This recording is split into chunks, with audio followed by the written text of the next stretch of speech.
கர்த்தருடைய நாமத்துக்கு ஸ்தோத்திரம். இந்த நாளிலும் கல்வி அறிவை குறித்து, அதாவது வேதகாம அறிவை குறித்தும் உலக பிரகாரமான பொது அறிவை குறித்தும் நாம் கற்றுக்கொள்ள வேண்டும் என்பது தேவனுடைய விருப்பமாக இருக்கிறது. கடவுளுடைய விருப்பம் வேத அறிவை கற்றுக்கொள்ள வேண்டும், உலக பொது அறிவுகளை கற்றுக்கொள்ள வேண்டும், கல்வி அறிவுகளை கற்றுக்கொள்ள வேண்டும் என்பது கடவுளுடைய விருப்பமாக இருக்கிறது. அதை பற்றி நாம் பார்க்க போகிறோம். எரேமியாவிலே 36 4வது வசனத்தை நாம் பார்க்கும் பொழுது, அங்கு எரேமியா என்ன செய்கிறார்? பாருக் என்கிற ஒரு நபரை அழைத்து அவர் எரேமியா சொல்ல எழுதும்படி கூறுகிறார்.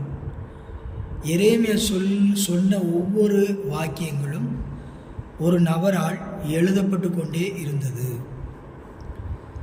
வேதகாமத்திலே இயேசு கிறிஸ்து கூறியிருக்கிறார், சத்தியத்தையும் அறிவீர்கள், சத்தியம் உங்களை விடுதலையாக்கும் என்று இயேசு கிறிஸ்து கூறியிருக்கிறார். சத்தியத்தையும்னா என்ன? உண்மையையும், உண்மையான விஷயங்களை ஒரு மனிதன் அறியும் பொழுது அந்த மனிதனுடைய வாழ்க்கையிலே விடுதலை கிடைக்கிறது. அதாவது அடிமைத்தனத்திலிருந்து ஒரு விடுதலை. வேதகாமத்தின் மூலமாய் கூட சில விதமான அடிமைத்தனத்திலிருந்து விடுதலை கிடைக்கிறது. பாவம் என்கிற அடிமைத்தனம், உலக பிரகாரமான சத்தருடைய பல தீமையான அடிமைத்தனத்திலிருந்து ஒரு மனிதனுக்கு ஒரு மாற்றத்தை கொண்டு வருவது வேதகாமம். ஆண்டவராகிய இயேசு கிறிஸ்துவ கூட, நம் தேவனாய் கர்த்தர் கூட என்ன சொல்றாருன்னா, நான் உங்கள் இருதய பலகையிலே எழுதுவேன் என்று சொல்லியிருக்கிறார். அன்றைக்கு எரேமியா சொல்ல ஒரு நபர் எழுதினது போல கர்த்தர் என்ன சொல்லியிருக்கிறார்? நான் உங்கள் இருதய பலகையிலே நான் உங்களுக்கு என்ன செய்வேன்? எழுதுவேன் அப்படின்னு இருக்கிறார். மோசையிடம் கூட தேவன் நினைச்சார்னா, மோசைட்ட 10 கட்டளை அடங்கிய கற்பலகை கொடுத்தார். அந்த கற்பலகையின் மூலமாக என்ன வந்துச்சு? முதலாக எழுத்து என்கிற ஒரு வடிவம் பிறந்துச்சு. அப்போ எழுத்துக்கு மூல காரணர் யார்? கர்த்தர் தான். ஒரு எழுத்து உருவாகுவதற்கும் ஒரு எழுத்து தோன்றுவதற்கும் முதல் காரணம் கர்த்தர் தான். ஏன்னா மோசையினுடையதான கையிலே கற்பலகை கொடுக்கப்பட்டது, அதில் கட்டளைகள் எழுதப்பட்டிருந்தது. ஏன் இந்த கட்டளை ஆண்டவர் கொடுத்தார்னா, இஸ்ரவேல் மக்கள் ஒழுங்குபடுத்தப்பட, சீர்படுத்தப்பட, கட்டுப்படுத்தப்பட, நல்ல ஒரு சமுதாயம், ஒழுங்கு நிலையான சமுதாயம் உருவாக்கப்பட கடவுள் நினைச்சார்னா மோசையிடம் 10 கட்டளை அடங்கிய மிகப்பெரிய கற்பலையை கர்த்தர் கொடுத்தார். அப்போ எழுதுவதற்கு மூல காரணமே யாரு? கடவுள், கர்த்தர் தான். கும்ரான் என்கிற குகையில் கூட கிமு 1400 காலகட்டத்தில் 600 சுருள் இணைச்சான், கண்டெடுக்கப்பட்டுச்சான். 600 சுருள் கண்டெடுக்கப்பட்டுச்சு. அதில் அநேக சுருட்கள், நூற்றுக்கணக்கான சுருளில் வேதாகமம் சம்பந்தப்பட்ட, கடவுள் சொல்லப்பட்ட அநேக சத்திய வாக்கியங்கள் இடம்பெற்றிருந்தது. அப்போ ஏன் இதெல்லாம் எழுதப்பட்டிருந்தது? கும்ரான் கோயிலில் ஒரு ஆடு மேய்த்த மனிதர் போய் என்னஞ்சார்? ஒரு வாலிபர், 2 வாலிபர்கள் போய் அதை எடுத்து அவர்கள் என்னஞ்சாங்கன்னா அந்த சுருளை பார்த்தார்கள். அதுக்கப்புறம் யூத ரபிகள்லாம் சென்று அதை ஆராய்ந்து பார்த்த பொழுது ஏராளமான சுருள்களை பார்த்தார்கள். ஒரு ஆடு மேய்க்கிற வாலிபன் கல்லை விட்டு எரிஞ்சான் குகையில். சட்டுன்னு சத்தம் கடிச்சு. உடனே அதை போய் பார்த்தா உள்ள ஏராளமான சுருள் இருந்தது. அதன் பின்பு அந்த கும்ரான் குகை முழுவதிலும் யூத ரபிகள், அந்த நாளில் இருந்த முக்கியமானவர்களாம் போய் என்னஞ்சாங்கன்னா அந்த குகையை ஆராய்ந்து பார்த்த பொழுது ஏராளமான சுருள், கிட்டத்தட்ட 600க்கும் மேற்பட்ட சுருளை இணைஞ்சாங்கன்னு எடுத்தாங்க.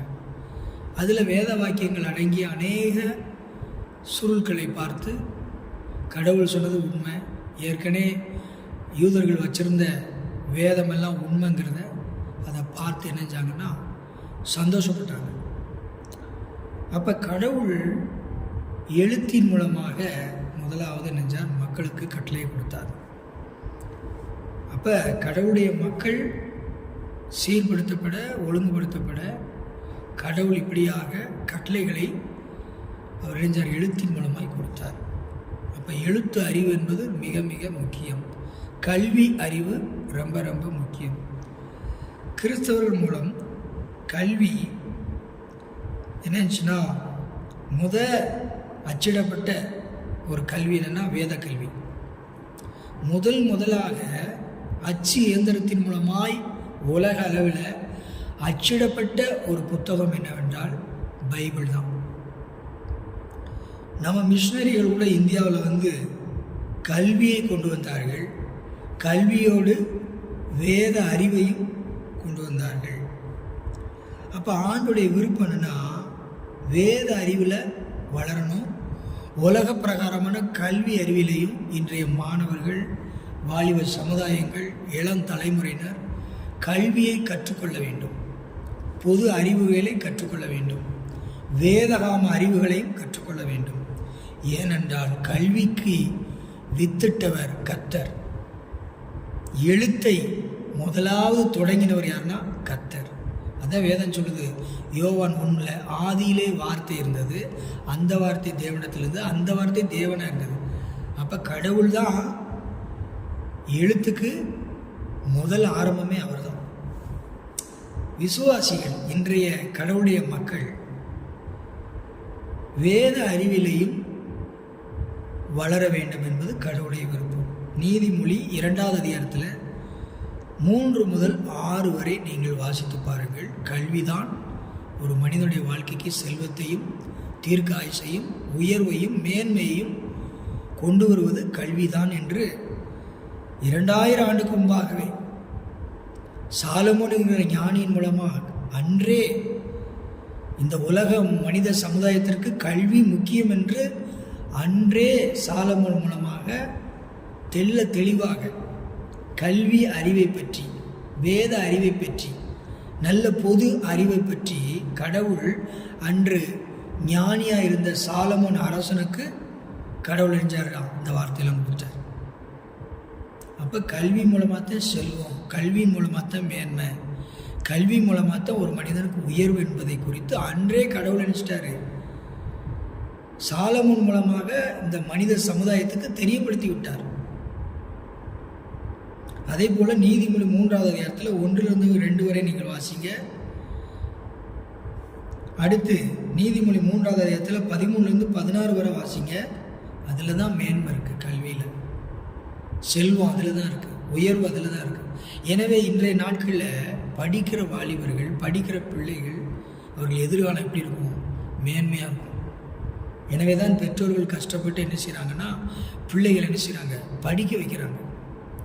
கடன் வாங்கியாவது பிள்ளைகள் என்ன செய்கிறாங்கன்னா படிக்க வச்சு பிள்ளைகள் எதிர்காலம் நல்லா இருக்கிறதுக்காக பல பட்ட படிப்புகளை படிக்க வைக்கிறாங்க. இதை குறித்து சாலமோன் அன்றைக்கே நினச்சிட்டாரு, சொல்லிட்டார். அதன்படி தான் இந்த பூமியில் என்ன செய்யுது, கல்வியின் மூலமாக அநேகர் பல நல்ல நிலையிலே என்ன செய்கிறாங்க, உயர்ந்த பதவியிலே இருக்கிறார்கள், நல்ல வேலையில் இருக்கிறார்கள், நல்ல வசதியில் இருக்கிறார்களுக்கு மூல காரணம் கல்வி அறிவு. அப்போ இது வேதாகமத்தில் பைபிளில் அழகாக நினைச்சிருக்கு. இந்த கல்வி அறிவை குறித்து, அதனுடைய நன்மைகளை குறித்து எழுதப்பட்டிருக்கிறது. நீதிமொழி 2வது அதிகாரத்தில் 3-6 வசனம் வரைக்கும், நீதிமொழி 3வது அதிகாரத்தில் 1-2 வரைக்கும், நீதிமொழி 3வது அதிகாரத்தில் 13-16 வரைக்கும். அப்போ கல்வி முக்கியம் என்பதை குறித்து சொல்லப்பட்டிருக்கிறது. வேதாகமத்தில் பவுல் என்கிற ஒரு நல்ல ஒரு அப்போஸ்தலர், அதாவது ஒரு மிஷினரி, அவர் பாருங்கள் 1 கொரிந்தியர் 10 சொல்கிறாரு, ஒரு மனுஷன் உகந்த வாழ்க்கை வாழணும்னா, ஒழுக்கம் நிறைந்த வாழ்க்கை வாழணும்னா, சமுதாயத்தில் ஏற்புடைய ஒரு வாழ்க்கை வாழணும்னா, கடவுளை பற்றி அறிவில் என்ன செய்யணும், வளரணும் அப்படின்னு பவுல் சொல்கிறார். ஒரு மனிதன் நல்ல நிலையில் நல்ல செயல் செஞ்சு நல்ல ஒரு வாழ்க்கை வாழணும்னா பவுல் சொல்கிறாரு, கடவுளை பற்றி அறிவில் என்ன செய்யணும், வளரணும் அப்படிங்கிறாரு. கொலோசியர் 1:10. மோசையை குறித்து நீங்கள் யாத்திராகமத்தில் பார்த்தீங்கன்னா பைபிளில் மோசை எகிப்துடைய சகல சாஸ்திரங்களிலும் கற்று தேர்ந்தெடுத்தார். இப்போ மோசை எகிப்துடைய சகல சாஸ்திரத்திலையும் கற்று தேர்ந்தவர். அவருக்கு அன்றைக்கு கல்வி அறிவு மோசைக்கு இருந்தது. பவுல் கூட கிரேக்க கலாச்சாரத்தில் நல்ல கற்று தேர்ந்தவராம். பவுல் பிரசங்கத்தில் அதிகமாக கிரேக்க கலாச்சாரத்திலிருந்து சில வார்த்தைகள் நினைச்சிருக்கார். பைபிளில் அவர் நினைச்சிருக்கார், அந்த வார்த்தைகளை கையாண்டிருக்கிறார். அப்போ பவுல் கிரேக்க கலாச்சாரத்தில் நல்ல ஒரு கற்றுத்தேர்ந்த ஒரு மனிதர். தானியலில் 1வது அதிகாரத்தில் 3வது வசனம், 4வது வசனம், 5வது வசனம், 6வது வசனத்தை நீங்கள் பார்த்தீங்கன்னா, அந்த நாளில் அரசர் இணைஞ்சார், நேபுகாத்நேச்சர் மன்னர் அந்த 4 நபர்கள் யாராக தெரியுமா? தானியல், அசரியா, மீசாவேல், அனனி. அந்த 4 நபர்களும் என்ன செய்யணும், ராஜாவுக்கு முன்னாடி வந்து நிற்கணும்னா அவங்க என்ன செய்யணும், அவங்களும் கல்வி அறிவை பெற்றுக்கொள்ள வேண்டும் என்று ராஜா அன்றைக்கு விரும்பினார். அந்த 4 பேருக்கும் சில கல்வி அறிவுகள், முக்கியமான சில அறிவுரைகளை, கல்வியை என்னஞ்சாங்க 3 ஆண்டு ராஜாவின் மூலமாக அந்த 4 பேர் என்னஞ்சாங்களாம் படிப்பறிவை ஏற்றுக்கொண்டு அவர்கள் கல்வியை பெற்றுக்கொண்டு அதுக்கப்புறம் என்னஞ்சாங்க பதவி ஏற்றுக்கொண்டார்கள். அப்போ ஒரு மனிதன் உயர்ந்த நிலையில் வருவதற்கு கல்வி அறிவு முக்கியம். இதுக்கு மூல காரணம் வேதகாமம். வேதகாமம் இல்லாமல் கல்வி இல்லை. எனவே கல்வி அறிவு, வேத அறிவு முக்கியமானது. மேன்மை, செல்வம், உயர்வு, கடவுளை குறித்ததான ஒழுக்கம், கடவுளுடைய பயம், இவையெல்லாம் வேதாகம கல்வி அறிவின் மூலமாய் மனிதர்களுக்கு கிடைக்கிறது. இயேசு கிறிஸ்து கூட சீசர்களை 3 வருஷம் தன்னோடு இணைத்து கொண்டு சீசர்களுக்கு அநேக போதனைகளை 3 ஆண்டுகள் இயேசு கிறிஸ்து போதித்தார். அந்த சீசர்களுக்கு பயிற்சி கொடுத்தார். 3 ஆண்டுகள் உபதேசம் கொடுத்தார்.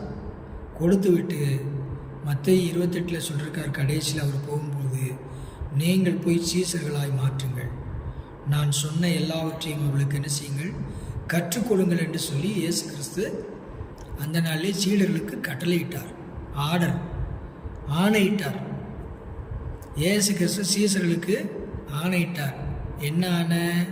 நீங்கள் போய் உலகம் எங்கிலும் போய் என்ன செய்யுங்க, என்னுடைய உபதேசங்களை என்ன செய்யுங்க, கற்றுக் கொடுங்க, அவர்களை சீசர்களாக மாற்றுங்க, அவர்களை புனிதமான வாழ்க்கை வாழ்கிறதுக்கு நீங்கள் என்ன செய்யுங்க, கற்றுக் கொடுங்கன்னு சொன்னார், பயிற்சி கொடுங்கன்னு சொன்னார். எனவே வேதாகம பயிற்சி ரொம்ப ரொம்ப முக்கியம். உலக அறிவு முக்கியம், பொது அறிவு முக்கியம், கல்வி அறிவு முக்கியம். சீகன் பாலு கூட நம்ம இந்தியாவுக்கு வந்தார், தமிழ்நாட்டு தரங்கம்பாடிக்கு வந்தார். ராமாபாய் அவர்கள், இன்னும் வில்லியம் கேரி அவர்கள், இன்னும் பல மிஷனரிகள் இருக்கிறார்கள். இவர்களெல்லாம் சிலர் வெளியிடங்களிலிருந்து வந்தவங்க, வெளி மாநிலத்திலிருந்து வந்தவங்க. இவங்கெல்லாம் கல்வி அறிவோடு வேத அறிவையும் இணைஞ்சாங்க, இந்தியாவுக்குள்ளே கொண்டு வந்தாங்க, தமிழ்நாட்டுக்குள்ளே கொண்டு வந்தாங்க. வில்லியம் கேரி அவர் நினைச்சாருன்னா வேத அறிவும் கொண்டு வந்தார், கல்வி அறிவையும் கொண்டு வந்தார். இன்றைக்கும் ஜெராம்பூர் யூனிவர்சிட்டி என்று சொல்லுகிறார்கள். இன்றைக்கி மிகப்பெரிய அளவில் அதில் படித்த மாணவர்கள் லட்சக்கணக்கான பேர் இருக்கிறார்கள். அதுக்கு மூல காரணம் வில்லியம் கேரி கல்வி அறிவியோடு வேத அறிவை கொண்டு வந்தார். ராமாபாய் அவர்கள் நினைச்சாங்க, கல்வி அறிவை கொண்டு வந்தார்கள். சீகன் பாலு அச்சு இயந்திரத்தை கொண்டு வந்து நம்ம தமிழ்நாட்டில் கல்வி அறிவை கொண்டு வந்து அவர் காலத்தில் நினைஞ்சார், மக்களுக்கு கல்வி அறிவை கொடுத்தார். இப்படியாக பல நபர்களை சொல்ல முடியும், ஏராளமான பேர் இருக்கிறாங்க. ஆக பிரியமானவர்களே, நம்ம இந்தியாவிலையும் சரி தமிழ்நாட்டிலையும் சரி வேத அறிவு, கல்வி அறிவை அநேக மிஷினரிகள், கடவுளுடைய மனிதர்கள் கொண்டு வந்து இன்றைக்கு நம் தேசத்தில் அநேகர் கல்வியை கற்றுக்கொள்ளவும் பல காலேஜ், பல ஸ்கூல், பல தொண்டு நிறுவனங்கள் இதெல்லாம் உருவாக்கி நம்ம இந்தியாவில் அநேக புனிதர்கள், மிஷினரிகள் வந்து தியாகமாய் நம்ம இந்திய நாட்டிற்கு சேவை செய்தார்கள். இவர்கள் கல்வி அறிவை கொண்டு வந்தார்கள், வேத அறிவை கொண்டு வந்தார்கள். இவர்கள் மூலமாக பல நன்மைகள் நம்ம நாட்டில் நடந்திருக்கு. எனவே இந்த நாளிலே கல்வி அறிவுக்கு மூல காரணம் கர்த்தர். இரண்டாவது, கடவுளுடைய மனிதர்கள். எனவே கல்வி அறிவு, வேத அறிவு மிக மிக முக்கியம் என்று சொல்லி என்னுடைய வார்த்தையை நான் நிறைவு செய்கிறேன். கர்த்தர் உங்களை ஆசீர்வதிப்பாராக. கடவுள் உங்களோடு இருப்பாராக.